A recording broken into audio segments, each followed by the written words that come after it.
एक धोबी का गधा था। गधे का नाम था उद्धत। वह दिन भर कपड़ों के गट्ठर इधर से उधर धोने में लगा रहता। धोबी स्वयं कंजूस और निर्दयी था। अपने गधे के लिए चारे का प्रबंध नहीं करता था, बस रात को चरने के लिए खुला छोड़ देता। निकट में कोई चरागाह भी नहीं थी। शरीर से गधा बहुत दुर्बल हो गया था। एक रात उस गधे की मुलाकात एक गीदड़ से हुई। गीदड़ ने उससे पूछा, कहिए महाशय, आप इतने कमजोर क्यों हैं? गधे ने दुखी स्वर में बताया कि कैसे उसे दिन भर काम करना पड़ता है, खाने को कुछ नहीं दिया जाता, रात को अंधेरे में इधर उधर मुंह मारना पड़ता है। गीदड़ बोला, तो समझो अब आपकी भूखमरी के दिन गए। यहाँ पास में ही एक बड़ा सब्जियों का बाग है। वहाँ तरह तरह की सब्जियाँ उगी हुई हैं। खीरे, ककड़ियाँ, तोरई, गाजर, मूली, शलजम और बैंगनों की बहार है। मैंने बाग तोड़कर एक जगह अंदर घुसने का गुप्त मार्ग बना रखा है। बस वहाँ से हर रात अंदर घुसकर छक कर खाता हूँ और सेहत बना रहा हूँ। तुम भी मेरे साथ आया करो। लार टपकाता गधा गीदड़ के साथ हो गया। बाग में घुसकर गधे ने महीनों के बाद पहली बार भरपेट खाना खाया। दोनों रात भर बाग में ही रहे और पौ फटने से पहले गीदड़ जंगल की ओर चला गया और गधा अपने धोबी के पास आ गया।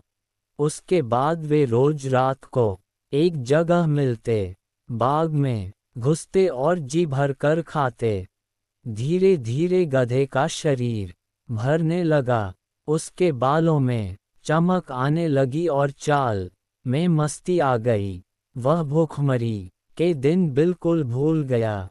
एक रात खूब खाने के बाद गधे की तबीयत अच्छी तरह हरी हो गई। वह झूमने लगा और अपना मुंह ऊपर उठाकर कान फफडाने लगा। गीदड़ ने चिंतित होकर पूछा, मित्र, यह क्या कर रहे हो? तुम्हारी तबीयत तो ठीक है। गधा आंखें बंद करके मस्त स्वर में बोला, मेरा दिल गाने का कर रहा है। अच्छा भोजन करने के बाद गाना चाहिए। सोच रहा हूँ कि धंचू राग गाऊं। गीदड़ ने तुरंत चेतावनी दी, न, ऐसा न करना गधे भाई। गाने वाने का चक्कर मत चलाओ। यह मत भूलो कि हम दोनों यहाँ चोरी कर रहे हैं। मुसीबत को न्योता मत दो। गधे ने टेढ़ी नजर से गीदड़ को देखा और बोला, गीदड़ भाई, तुम जंगली के जंगली रहे। संगीत के बारे में तुम क्या जानो? गीदड़ ने हाथ जोड़े, मैं संगीत के बारे में कुछ नहीं जानता, केवल अपनी जान बचाना जानता हूँ। तुम अपना बेसुरा राग अलापने की जिद छोड़ो, उसी में हम दोनों की भलाई है। गधे ने गीदड़ की बात का बुरा मानकर हवा में दुलत्ती चलाई और शिकायत करने लगा, तुमने मेरे राग को बेसुरा कहकर मेरी बेइज्जती की है। हम गधे शुद्ध शास्त्रीय लय में रेंगते हैं। वह मूर्खों की समझ में नहीं आ सकता। गीदड़ बोला, गधे भाई, मैं मूर्ख जंगली सही, पर एक मित्र के नाते मेरी सलाह मानो। अपना मुंह मत खोलो, बाग के चौकीदार जाग जाएंगे। गधा हंसा, अरे मूर्ख गीदड़, मेरा राग सुनकर बाग के चौकीदार तो क्या, बाग का मालिक भी फूलों का हार लेकर आएगा और मेरे गले में डालेगा। गीदड़ ने चतुराई से काम लिया और हाथ जोड़कर बोला, गधे भाई, मुझे अपनी गलती का एहसास हो गया है। तुम एक महान गायक हो। मैं मूर्ख गीदड़ भी तुम्हारे गले में डालने के लिए फूलों की माला लाना चाहता हूँ। मेरे जाने के 10 मिनट बाद ही तुम गाना शुरू करना ताकि मैं गायन समाप्त होने तक फूल मालाएं लेकर लौट सकूं।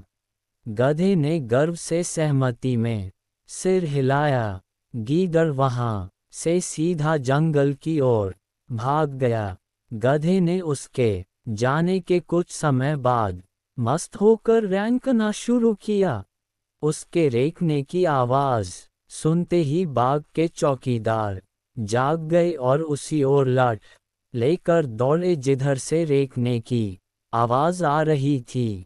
वहां पहुंचते ही गधे को देखकर चौकीदार बोला, यही है वह दुष्ट गधा जो हमारा बाग चर रहा था। बस सारे चौकीदार डंडों के साथ गधे पर टूट पड़े। कुछ ही देर में गधा पिट पिट कर अधमरा गिर पड़ा। सीख, अपने शुभ चिंतकों और हितैषियों की नेक सलाह न मानने का परिणाम बुरा होता है।